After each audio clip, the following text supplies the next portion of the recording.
since I was a little kid, I have had a completely irrational fear of getting eaten by a wild animal. It started when I was 5 years old. I had this recurring nightmare that a great white shark lived in the floor of my bedroom, and every night when I fell asleep, he would sprout legs and chase me around the room until he messily devoured me. And it all kind of went downhill from there. And it's kind of ironic when you think about it. I love animals. I actually became a veterinarian because I love them so much. I have spent the last 3 decades of my life learning everything that I could about them, how to take care of them, and most importantly, how to keep them from eating me. So, for the next few minutes, I am going to share with you some of the tips that I have gleaned from the best animal experts in the world about how to not get eaten, starting with the mountain lion. If you see one, don't worry, they only kill 2 people a decade, okay? So that's first. Make yourself big. Try to scare them off. Don't run, they're a cat. That's gonna make them wanna chase you. These guys are like the starter predator. As opposed to a grizzly bear, you need bear spray, okay? Spray or pray. Those are your only 2 choices in this situation. If one of these guys gets you, you've seen The Revenant, playing dead doesn't work, okay? Alligators and crocodiles kill 2,500 people a year. They are prehistoric armored tanks. You cannot fight them off. The best you can do is make a big scene so they decide that you are not worth the effort to try and drown.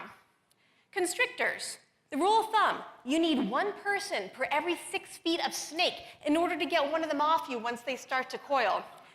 They get to 24 feet long, okay? So you guys can do the math on this. They have these huge teeth that they can sink into your legs. Once they do that, either you're gonna die or the snake's gonna die. All right, so you might want to get into that situation in the first place. Now we're going to move over to Australia and the world's most venomous marine animal, the Australian box jellyfish. Once they sting you, you can go into cardiac arrest within 3 minutes. Don't pee on yourself. You don't have time. Get your butt to shore, okay? The lifeguards have these big bottles of vinegar that they will douse you with to inactivate the nematocysts. All right, guys, we've all heard the punch the shark in the snout thing. Does anybody ever hear a story where that worked?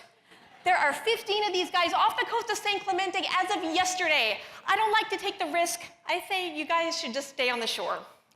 Moving to Africa. The Cape buffalo will gore you. If you cannot make your way to a tree, you need to lie down on the ground because they can't scoop their horns under you, and they don't like to stomp on you because they don't want to get their hooves dirty, right? Lions are lazy, which is really good, because if one of them decides that it wants to eat you, you're in a bad situation. You better hope that you have somebody with you who has a big gun, because scaring them off doesn't usually work too well. Hippos. Hippos are horrible. They kill 3,000 people a year. Can you believe that? If you see one on a boat, like I did when I took this picture, you turn your boat around and you go the other direction, because they are extremely territorial. You gotta put space between yourself and them. Elephants. This is the only animal in Africa where the rangers will leave the engine running, especially if they're flopping their ears like this one, because this means that they're about to do a mock charge, or worse, a real charge. If they charge you, they will gore you, they will stomp on you, you're gonna be in a bad situation. You don't have to outrun the elephant, okay? You just have to outrun the slowest person in your group. So figure out who that is early on, make sure you're always in front of them. Warthogs are a corollary. They are not going to kill you, but they might maim you, and then you become the slowest person in your group. So if one of them's coming at you, get a sharp stick and poke him in the stomach. Now, all of this pales in comparison to the disgusting mosquito.